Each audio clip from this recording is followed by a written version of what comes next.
as a person, you think? What would that mean? A pure person. Any ideas? Come on, there's no wrong answers. We're discussing. So it's your Cindy. Following the rules and the laws. So that's to you. So is any Jew pure? Is any person pure? Can any person do that? There's so many. I'd like to hope so, but I think that it depends on what's going on in a person's mind at that time. So, but you think it's following the laws? So into some just okay. And what would impure mean? What would impure? Honorable people and the impure, opposite. Not pure. What would not pure mean? Not pure. People who wish other people bad, who don't follow rules. Okay. Brad, I see you like debating. Well, I think purity refers more to ritual purity, but I'm not sure exactly how impure would then be defined. Okay, so we're going to see the text is very clear about what they call tameh, which is, this word tum'ah, which impurity, impure, and it seems to be something spiritual and physical at the same time. Penina.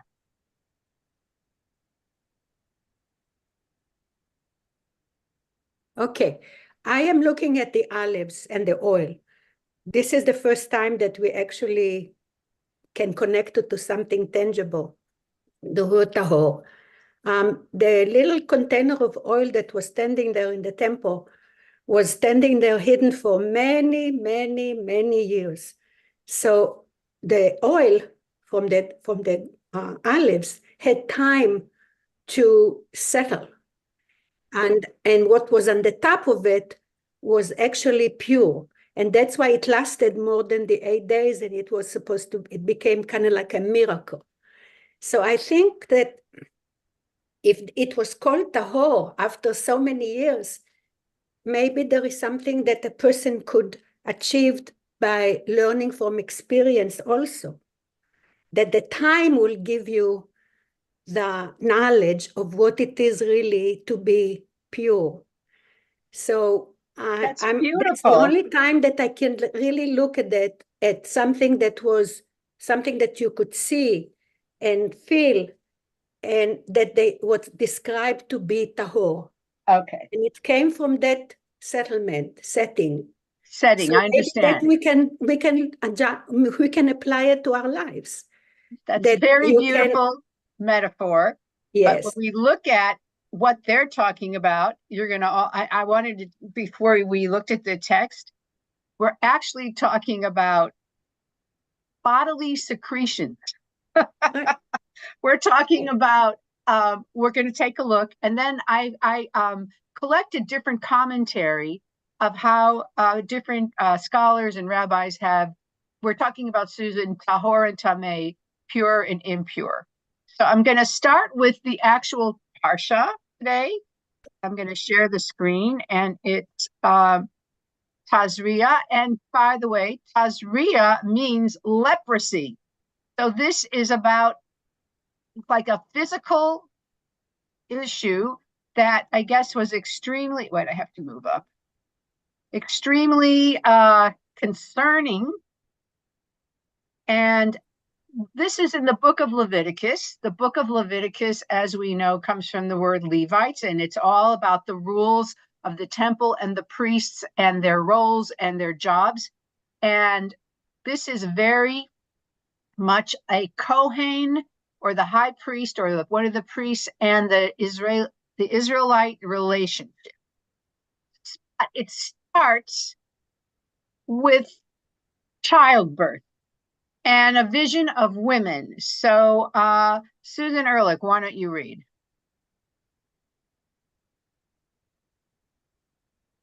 Okay. And the Lord said to Moses, saying, speak to the children of Israel, saying, If woman conceives and gives birth to a male, she shall be unclean for 7 days. As in the days of her menstrual flow, she shall be unclean. Okay, that word is tameh or impure. They're saying the translation here is unclean, but the word is tameh or impure. Go ahead. And on the 8th day, the flesh of his foreskin shall be circumcised. So we throw in the bris in part of this. If it's a boy, keep going. And for 33 days, she shall remain in the blood of purity. She shall not touch anything holy, nor may she enter the sanctuary until the days of her purification have been completed. Okay, so for 33 days, well, also we know that women do bleed after childbirth, but you can't touch anything holy. You can't go into the sanctuary, into the temple. Anything holy would probably be, things that we use for rituals. It would be today's Shabbat candles or challah or whatever. Actually, it goes further than that, but we'll talk about that in a minute. Keep going. All right, get this now. And if she gives birth to a female, she shall be unclean for 2 weeks, like her menstruation period. And for 66 days, she shall remain in the blood of purity. So double the time if you give birth to a girl. Okay. But Just the other finish one this is section. less. It's 2 weeks. Right. So they switched. 1 week for a boy, 2 weeks for a girl, 33 days for a boy, 66 days for a girl. So it's twice as long, but it's twice as long that you're impure or tameh. okay. And so when the days of her purification have been completed, whether for a son or for a daughter, she shall bring a sheep in its first year as a burnt offering, and a young dove or a turtle dove as a sin offering to the entrance of the tent of meeting to the Kohen. And she shall offer it up before the Lord and effect atonement for her, and thus she will be purified from the source of her blood. This is the law of a woman who gives birth to a male or to a female. Now I have a question. Yeah. What is she atoning for? Exactly. Good question. Okay, so let's talk about it. What would She she just be gave birth atoning? to one of the other children, and it Yeah. just seems like that should be a celebration. On the other hand, what I do see is they're protecting the woman from going out in the public and the involvement. We're not all Kate Middleton that we can show up perfect and beautiful. Excuse me, I think we all are. Okay, we don't need those comments. Okay, yes. Okay, dear, I Okay, love you, but Rabbi. does anybody, I looked it up. I found a very interesting commentary that you're going to enjoy. But before I say that, she has to give a sin offering for an atonement afterwards, whether she has a boy or a girl. What do you think that could be for? Any ideas? What would her sin be? Or what would she need forgiveness for? I don't know because she's married. She was her husband. That's not a sin. Okay, so it's not that. Any other ideas? Come on. Well, it provides food for the Kohens. Yeah, but she could she gives a gratitude offering too, but she also gives a sin offering. So I looked it up. So the rabbis say, I love this. What did they say? Because most likely when she was in such terrible pain giving birth, she said, I'm never having sex again, or I hate my husband, or I'm done. And so she made all these declarations. And so she goes and she says, okay, I didn't mean it. And you give a little offering and then it's like wiped away. But they're saying I said the same thing. Yes. So they say that she would like make a vow never to have sex again or never to have another child again because of the pain during childbirth. So that's what the expiation offering. Okay, so what do you think about this idea that the double time of tum'ah or uncleanliness or impurity or whatever this state is for a daughter as opposed to a son? Any thoughts about that? I think it's prejudice, it's discrimination. Okay, you think it's discrimination. Any other thoughts about that? Think it's more holy to have a boy than a girl? I don't know. Okay. Well, Any other ideas? In some cultures it is. Yes, I get. Yeah, I mean, well, whatever. Sons carry on the name, blah blah Right. blah. But The rabbis are not, the more you look deeper, a lot of, oh, Susan, go ahead. Yes, I think that the baby girl carries the possibility of birth, of creating new children. So I think, contrary to the current anti-male perspective, this I think is something the daughter carries, that holiness of birth. And by the way, now that you mention it, for the sin offering, the rabbis are not far off. Because No, I remember the first birth, I was ready to. That's I'm done. Well, that's what yes, they're saying. yeah, Well, it was so painful. you're not wrong in that one of the things is the daughter also carries the potential for menstrual blood and bleeding. And so she's, a vessel of that, of birth or whatever. And then the idea of 1 week worth versus 2 weeks, there's an idea that if you have a son, you stay away from the community for 1 week so the mother can attend the bris. Because if it's 2 weeks, she wouldn't be able to come to the brit because she would still be like separated. But there is this idea, and it's not specifically here, it's alluded to, that while a woman is menstruating, she's not clean. But most people don't know that if a man ejaculates or he has a night emission, he's also considered not clean. And he can't go study Torah that day. He has to go to the mikvah. And so there's this idea that bodily fluids in some way detract from your holiness, or it makes you more in your animal self than in your spiritual self. And so you need to cleanse yourself to return to that. It's not pure literally, but more like state of holiness as opposed to state of secular or mundane life. Suddenly got a frog in my throat. There was but the part that's really weird, and this is in the Talmud, is that you can transmit uncleanliness when you're in a state of uncleanliness by touching things. And in the Orthodox world, when a woman has her menstrual period, she and her husband sleep in separate beds. They do not have any physical contact for that time. They don't even touch a plate. They don't, like, if she wants to give him something, she puts it down and he takes it or whatever. They don't transmit. So there's this idea that you can transmit uncleanliness or impurity, which could be a little superstitious, a little ancient world or whatever. But there are also certain objects that are considered automatically impure. Can anybody guess what that would be? Something that would be automatically impure that no one should touch unless they're doing a special ritual. A dead body? A dead body, exactly. And I told you the word for purity is tahara. That is the name of the ritual of washing and preparing the body for burial. It's called tahara, the purification of the body, where it's washed and it's put in a shroud and it's sort of changed into a more holy object. And people who do that are considered, very honored to do that. So there's this whole idea of purity versus physical purity. It's not like if you're a good person, it's actually some things seem to inherently contain impurity. Now, one of the most common ones is blood. So what is the Jewish relationship to blood in general? Ben, it's nodding your head. It's It was not even my. Oh, Benjamin, okay. Yeah, Benjamin, yeah.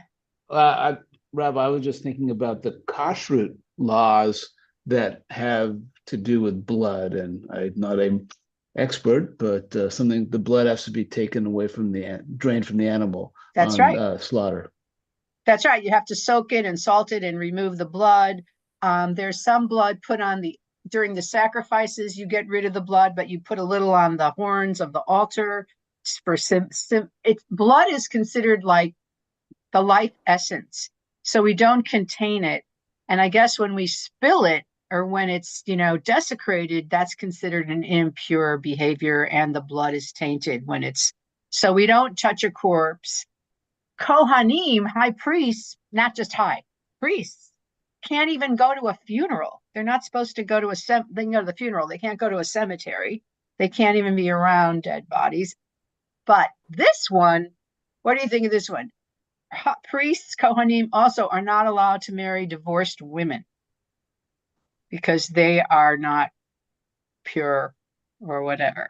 Oh, So, that's ridiculous. well, just telling you, everybody else can't. Actually, I'm going to tell you a great story about that. I read it in this, I have this collection of Jewish stories. There was a husband and wife, Orthodox husband and wife, and they were married for 10 years and they didn't have any children. Did I tell this story to anyone? I don't think so. Okay. So there's a law also, or you can divorce your wife after 10 years if you don't have any children. You're allowed. That's a reason for divorce if you choose it. And this wife said to her husband, you should divorce me. You need to have children. He said, no, I love you. I don't want to divorce you. She says, no, I insist. I want you to divorce me. I want you to find a woman who can give you children. So he finally agrees. And after they're divorced, they find out that she's pregnant with his child, their child. But he's a Kohen, so he can't marry her back because she's a divorcee, even though she's a divorcee from him. So he doesn't know what to do. So finally, someone suggests, go see the Lubavitcher Rebbe. Now, the Rebbe who passed away, Schneerson, was considered like, you know, a visionary and had powers and whatever. People went to him all the time. So he goes to Brooklyn, stands in line. You know, you have to wait forever. Gets to the Rebbe. He tells the Rebbe his dilemma. And the Rebbe says, talk to your mother. That's all he says. Talk to your mother. He says, but that has nothing to do with the situation. Talk to your mother next. So he goes home. I always imagine he was like in the Midwest. He flew there and whatever. I don't know. They don't tell you. And he goes to his mother. I guess they hadn't shared that the wife was pregnant. And he tells her the problem. And she says to him, we never told you this, but you're adopted and you're not a Kohen. So you can marry your wife back. And it was like, it's really a story about the Rebbe, but it's also a story about how people would stick to these rules, you know, and the Rebbe was able to find a way around. So anyway, that's the first part of the Parsha, is this idea of a woman's impurity or giving birth in some way, putting you in another dimension. We're going to look at what those dimensions can be. Okay, here's the second part. We're not going to read the whole thing because it goes into such detail about skin disease. You can imagine a poor 13-year-old having to write a speech about this, a Dvar Torah. I would feel sorry for him, but okay. So wait, first I have to share screen. Hold on. Share screen. And Parshat Tazria, share. Okay, so that was the rule of the female. Okay, now we go to the next part. Oh, okay. Last one. If she cannot afford a sheep, she shall take 2 turtle doves or young doves, and the same thing. They basically take care. But one's a sin offering. We talked about that the sin offering is because she said, I'm never having another child. Oh, this word should be leprosy. They put the Hebrew word. This word sarat is leprosy. Okay, Benjamin, you want to read? Give it a shot, Rabbi. Okay. Chapter 13. And the Lord spoke to Moses and Aaron, saying, if a man has a swelling, a rash, or a discoloration on the skin of his flesh, and it forms a lesion of leprosy. Just say leprosy, yeah. On the skin of his flesh, he shall be brought to Aaron the Kohen, or to one of his sons, the Kohanim. Yes, that means the plural. So Aaron is the high priest. Oh, because the sons are Kohen too. Unlike rabbis and prophets who arise individually, the whole priestly line is inherited, and it's a lineage thing. And you know, you're born into it. But a prophet or a rabbi or a great teacher, that's the individual person. But I think it's interesting that how often did the people ever go face to face with the high priest? It's like the Pope. So they're saying if this happens, you don't go to your cardinal, your bishop, whatever, you go to the Pope or one of his sons. Okay, keep going. The Cohen shall look at the lesion on the skin of his flesh, and hair in the lesion If the hair has turned white, and the appearance of the lesion is deeper than the skin of his flesh, it is a leprous infection. When the Cohen sees this, he shall pronounce him unclean. Amen. But if it is a white discoloration on the skin of his flesh, and its appearance is not deeper than the skin, and its hair has not turned white, the Cohen shall quarantine the person with the lesion for 7 days. Okay, so if you're not sure, quarantine, which, interestingly enough, infection and contagion and all that, but if you're not sure, you quarantine the person. Okay. And on the 7th day, the Cohen shall see him, and behold, the lesion has remained the same in its appearance. The lesion has not spread on the skin. So the Cohen shall quarantine him for 7 days a second time.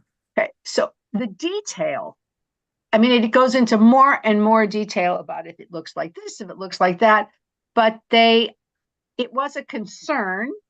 And let's just continue. It goes on and on, but I want to read a little bit more about this. Okay. And the Cohen, sorry. Go ahead. And the Cohen shall see him on the 7th day a second time, and behold, the lesion has become dimmer, and the lesion has not spread on the skin. The Cohen shall pronounce him clean. It is a rash. He shall wash his clothes and become clean. However, if the rash... Pretty forward thinking, actually, when you think about it, that, you have a rash, maybe it's spread to your clothes or whatever, who knows? Probably how often did they wash their clothes? Think about it in the ancient world. Okay. They're in the desert. They're in the desert. Well, they had water, they were near wells or whatever, but people in the 1700s, people bathed once a year. Washing your clothes, washing yourself in Judaism, we do a lot of that. And by the way, that's one of the reasons that during the Black Plague, when everybody was getting sick and Jews were, ritually continued, they washed their hands before every meal, they went to the mikvah, they didn't get the same level of plague. And then people blamed the Jews, said, you're well poisoners, you're cursing us because why aren't you getting sick? But basically it was these traditions that go back to the desert in terms of cleanliness and stuff. Okay. Brad, do you want to read? Number 7. I'll read, Rabbi. Brad Wait, doesn't. Brad, you're muted. Okay. Go ahead. However, if the rash spreads on the skin after it's been shown to the Kohen for its purification, it shall be shown to the Kohen a second time. The Kohen shall look at it, and behold, the rash is spread on the skin. The Kohen shall pronounce him unclean. It is leprosy. When a person has a and then it goes into if there's a scale infection, if there's white, if it turns blah, blah, blah, blah, blah, it's unclean. So the first thing I want to ask your opinion on, why do you think you had to go to the high priest for this? Because they had to anoint you with oil? Well, no, I don't think so. Any other ideas of why? Whatever the markings are to be analyzed. Say it again, Merle. For whatever the spots are, the lesions, whatever, for somebody to analyze them, to make sure that it really is leprosy. Right, but if we kept going in the text, it says, and if there's a swelling, if there's red streaks, and then the streaks come, and then the streaks go. Really, it's a manual that other leaders could follow, and adhere to. Brad, did you Well, get? I was just going to say that in traditional African cultures, a priest was also a medicine man. They wore both hats, in other words. So there's a link between a priestly function and a more medical function in primitive societies. That's true. And sometimes, though, they wanted the priest to pray over the illness or whatever like that as well. And that's one of the reasons. But could there be, I mean, the priests have a very specific function. So is there any possibility that this is just not because they don't talk about other diseases, like if you have something else, you have a fever, you have this, you're unclean. It's there seems to be some implication of a spiritual level of uncleanliness. And that's why they go to the priest, because the priest deals with spiritual things, sacrifices, connecting to God, holiness, blah, blah, blah.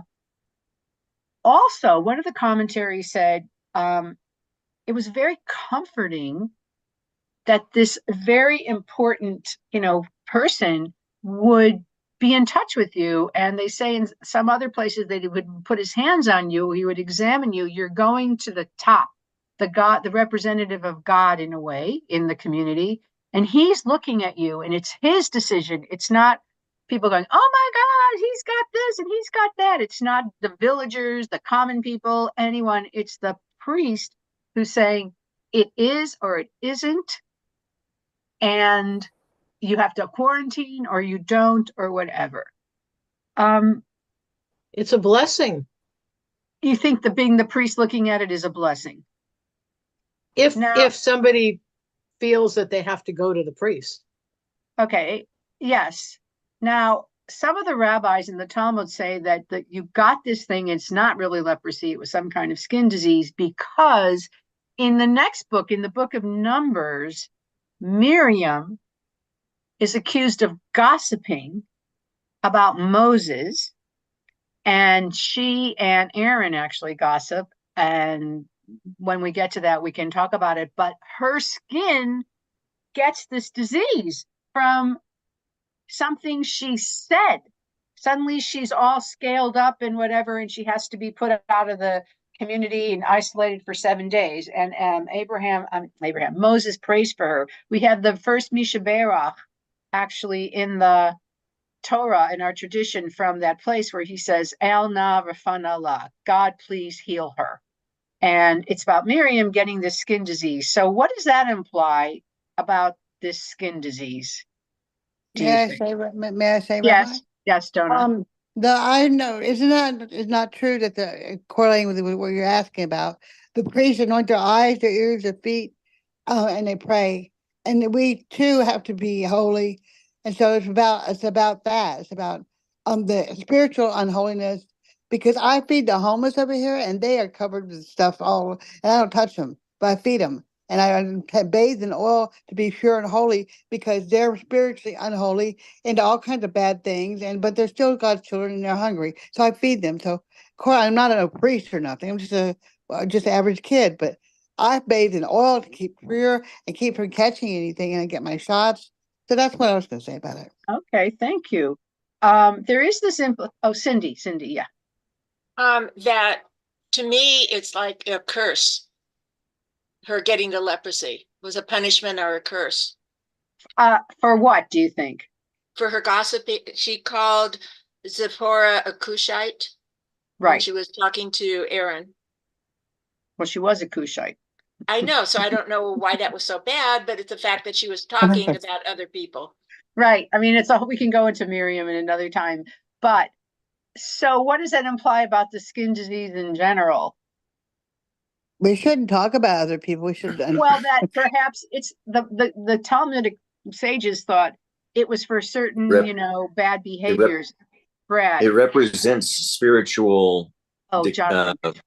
It represents spiritual decay or spiritual hindrance or godlessness, which is why they're going to the source of godliness with the priests in the temple and all that sort of stuff to cure it. Yes, agree. I I agree. think you're right. Susan.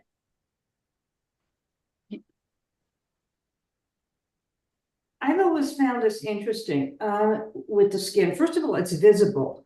If someone had diarrhea, it would be visible too, and maybe that's a reason to isolate someone. But the skin is on the surface, for goodness sake, so everyone can see it.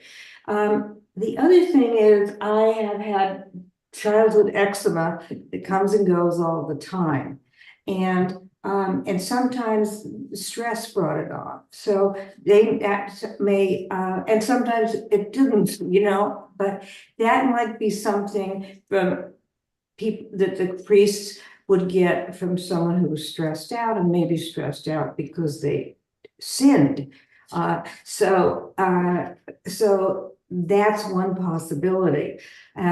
Miriam, I think it was I always thought it was unfair. And Zipporah was from Moab. I mean, her father was a Moabite priest. So Cushite is Midian.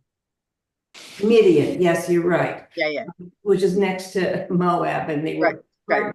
But yes, so that was certainly, not the case. But anyway, I thought that was interesting with the white business. That I don't totally get. Yeah, well, if your skin, they're saying if it heals, they're pure. If it starts erupting and it gets streaks and you're infected or whatever, you have to be quarantined. And I don't know what happened. They don't really talk about permanent leprosy, or they don't talk about that, but some kind of outbreak. And a lot of scholars say it's not leprosy, it's something else. That's a mistranslation. It's Tazria, whatever that is, some eruptions or whatever. And you're right. Sometimes psychological stress or guilt or whatever can create eruptions on your skin, which is very visible. Okay, I want to show you now, and then we're going to read some articles. And you can read all the details. Yes. I'm sorry. Can I just make a quick point? Of course. Hold on. How do I end share? I guess I didn't even share. Yeah, go ahead. Yeah, sorry. Yeah, I'm just coming back to the idea of the priest as a medicine man. Yeah. Because I think the priest, it's much more than just a spiritual task. Because here the priest is really diagnosing the illness. He is making the determination based on whether it's a rash or whether it's leprosy, whether it's recurrent, he is doing a medical diagnosis of the problem. Right, but they don't offer any treatment. I agree with you, but there's no mention of a treatment for it. It's just like isolate them, send them away and see what happens and go away and get better. Who knows? Yeah, but you're right. They are the diagnostic. And I think the priest, not only that he's a healer, but I think that it keeps peace and not the society falling into chaos where other people saying he has this and she has that and blah, blah, blah. If the priest says you have it, you have it. If the priest says you don't have it, you don't have it. And no one else can make that determination. And because he's so important, they're going to not break into factions or accusations or whatever. Like when we think about AIDS and how people treated people with AIDS when it first came out and even afterwards, and, don't get near them, don't touch them, blah, blah, blah. They're terrible. So I agree with you. He is a diagnostician and he's also an authority. He is the authority about this. But this is what happens, and I want your opinion on this. As after they've gone on and on and on, talking about the Kohen, looking at it, and there's leprosy, and if it's alive or it's dead, if it's healthy, if it's red or blah, blah, blah, blah, blah. If there's if you get bald, that's not a sign. I thought that was interesting if it's on your face. But here is, Brad, why don't you read this? 45. And the person with leprosy in whom there is the lesion His garment shall be torn, his head shall be unshorn, he shall cover himself down to his mustache, and call out, unclean, unclean. All the days the legion is upon him, he shall remain unclean. He is unclean, and he shall dwell isolated. His dwelling shall be outside the camp. Okay. So what do you think about that treatment of this person? Jonathan, are you raising your hand? Oh, no, I'm just, yeah, Okay. put it on. Ben. Thank you, Rabbi. I'm thinking of COVID and how a lot of those, I can't see it anymore, but, shouting out unclean, unclean. Well, we, told people to isolate, and if they had COVID, they should test and self-report and different things like that, which, not at all political, but it was a disease that was highly transmittable. So, Right. And so what do you think about the treatment of the person, calling, having to go unclean and cover himself? Do you think that's a good idea? well, fast forward 2,000 years, yes, good idea. Good idea. Donna? I think it's a good idea because you don't want people were dying from this, and we were trying to keep everyone safe. And they just having a vaccination is important, and caring about your neighbors, being Okay, concerned we're about. not talking about COVID. We're talking about the skin disease. Oh yeah, the skin disease. I think that the priest did the right thing. Okay, Susan. Initially, I was appalled by this, that it was humiliating for him. It was bad enough that that person had visible skin lesions. By the way, there are some skin eruptions that are contagious, that have bacteria in them. And certainly there are some others that are not. But then I had read up that it could be for the individual's benefit because people would take pity on that person. And That's right. I read that too.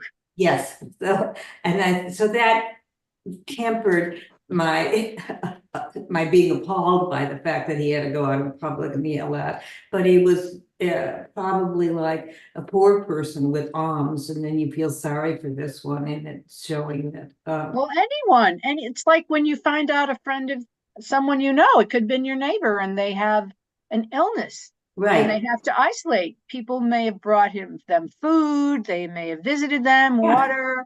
It says you have to live outside the camp, but it doesn't say anybody can't approach you or give you but you're right. The commentary I read too said it's to have compassion and to perhaps help them. Okay, Jonathan. So I just wanted to add a couple of things you're pointing out. One of them that we're talking about here is that basically the treatment doesn't really seem to be all that great in a lot of cases here. And then the healer is not a physician, but the priest. Well, the other thing that I noticed, I forgot her name, right? I can't remember who mentioned it, but when she talked about excrement, that if the point of this were like solely to maximize health and to like successfully cure the disease, just from a practical medical standpoint, what you would expect if we have like all of these fluid exchanges are considered impure, but there's actually nothing said in here about urine or feces, which you would think would be like everybody's first order of business. And it actually is in the Torah. There is a verse somewhere like carry a shovel, and when you need to do your business, go outside the camp and bury it. So that is there, but it's not in any of this kind of purity discussion, which is interesting. That it's really only like blood and sores and like a few things, but not the ones that we really consider the grossest or the most healthy, which I thought was kind of interesting. I think you're right. It's kind of like, so that kind of indicates more to me that we're talking about a sort of a spiritual, allegorical kind of uncleanliness that is created by a certain, limited number of situations. And it's not solely. I mean, it is definitely healthy to wash, and when you're diseased, you go outside the camp and all that. But it seems like there's a lot more symbolism going on here than just how to take care of a pimple, or I whatever, think you're that kind of right. thing, right? We're going to look at an article right now after Merle. Go ahead, Merle. I have a question. What's the guarantee that your isolation is going to cause this to go away? They apparently they believe that, it doesn't mean you're not getting treatment. It doesn't mean Right. that Oh, somebody okay. may not be bringing you, I don't know, poultices or herbs or whatever, but that's not the priest's problem. And that's not what this is about. So Jonathan is right. And I want to share a very interesting article by Rabbi Jill Jacobs, what she thinks it's about.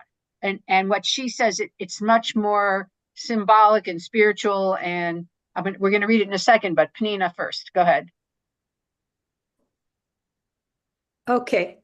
Can you hear me? Yes. Okay. All righty. Again, I'm going back to the subject of time. Okay. They could have told what was really bad, but for as long the time that it took it to heal, that's not if it ever healed. And the second thing that came to me is that, or actually this is the first, that they are kind of like a raw material. They came out of different cultures. There was the Jews that lived in Goshen in one area. Then there is all the other mess that joined them, right, that chose to live. So now again, I'm going to come back to the fact that it was a tribal mentality. And in a tribal mentality, you have to teach them in the way, in a materialistic way, okay.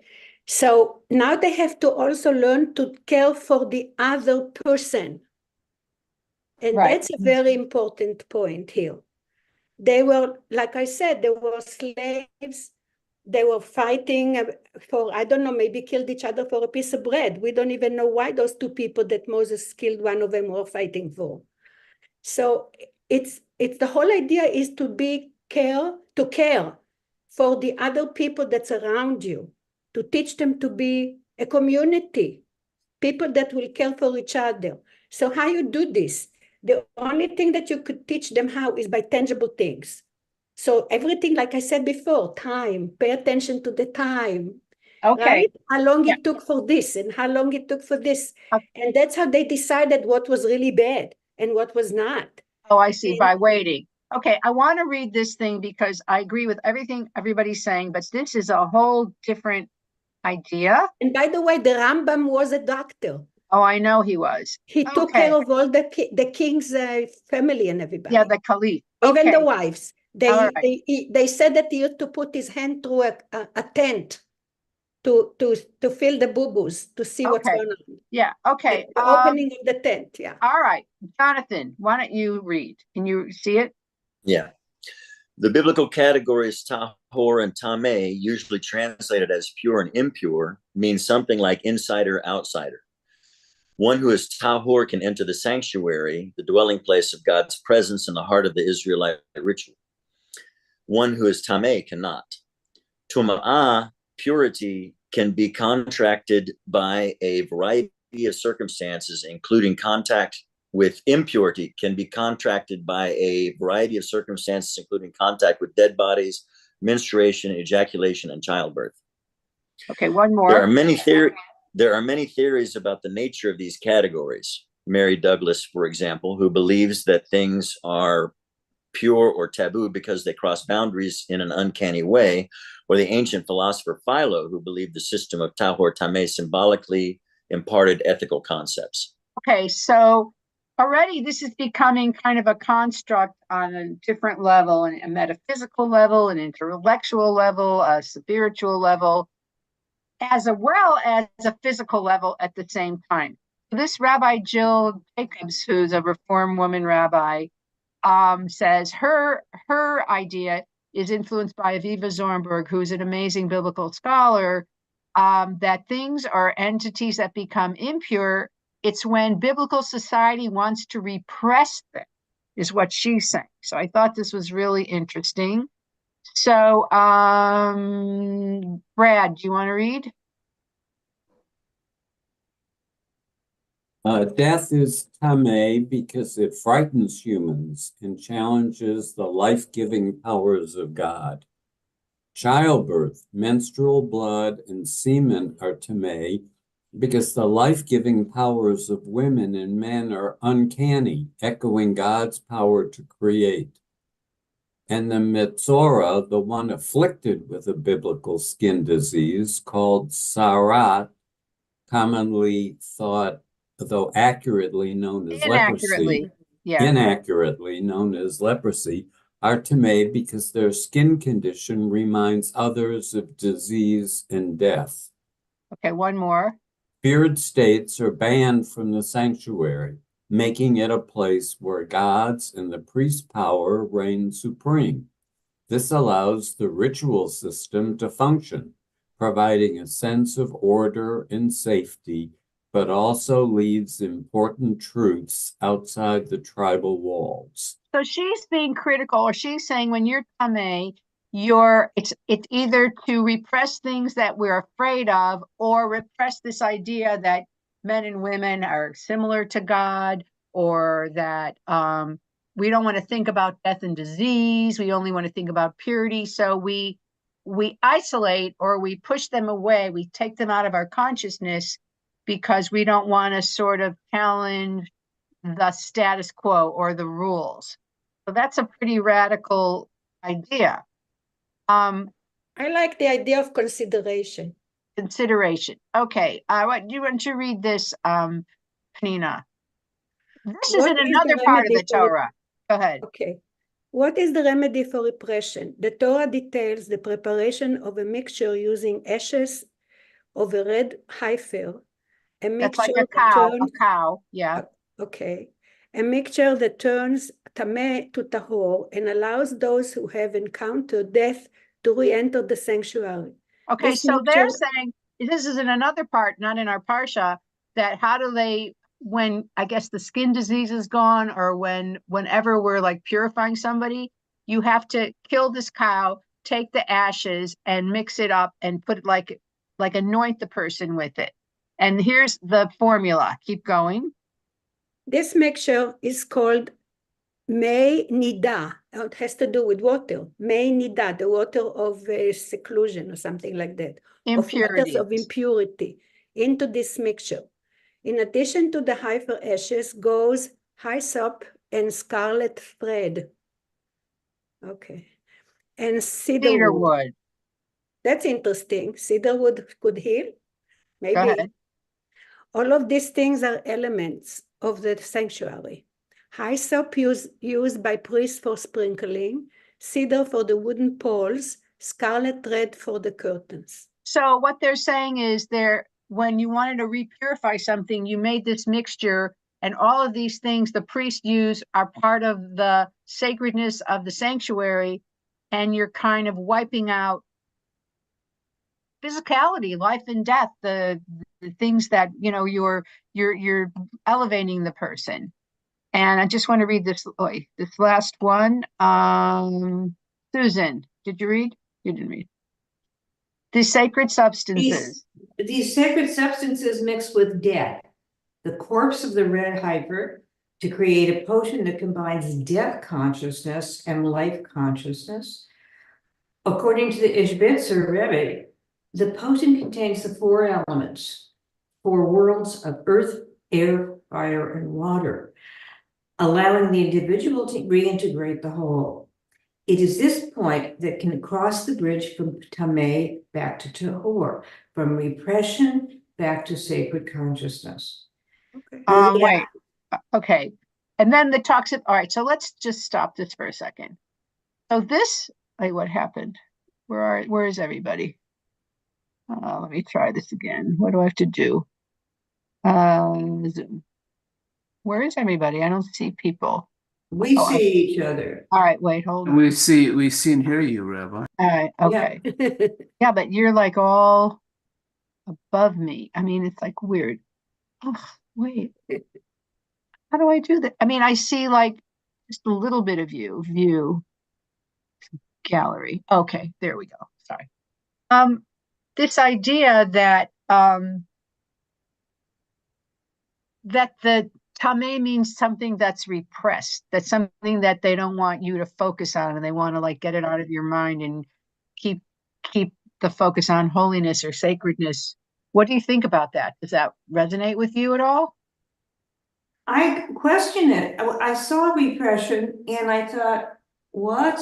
I don't totally get it. So maybe, I mean, I get that these people would be depressed. No, it's not like But it's it's like taking things you don't want to think about it, so we out of mind, out of sight. You move it away where you're not focused on it. Like if you're dying, if there's a corpse, if you're bleeding or whatever, it's like you're impure. You stay home, you stay in your house. We don't see it. It's like it's not out in the world. They're not there, so we're not affected by it. It seems to be what she's saying. well, I get it. For Jill, I would have seen it as depressed, but they're isolated. These people are isolated. How could they not think about We're their talking about the community not thinking about it. It's Exactly. repressed for the rest of us. So we don't see, AIDS patients or cancer patients or lepers. They're like, we don't see them. You And it's don't, but interesting. that's because they're isolated, but if they come out, you do see them. So But okay. But like, do you look at homeless Well- people when you walk by? Yeah, I do. Yeah. Yeah. A lot of I people see them. I just, see them every day, and I feed them. a lot of And it people breaks my avert their heart. eyes. They look away. Something's I unpleasant. can't imagine blocking any of this out. I mean, if somebody comes out of a hospital and they've had or will continue treatment, say for cancer, how do you block it out? But they, first of all, they're separated from you, and most of us are separated from them. They're not in society. And it But seems it's like still in your head that it's happening.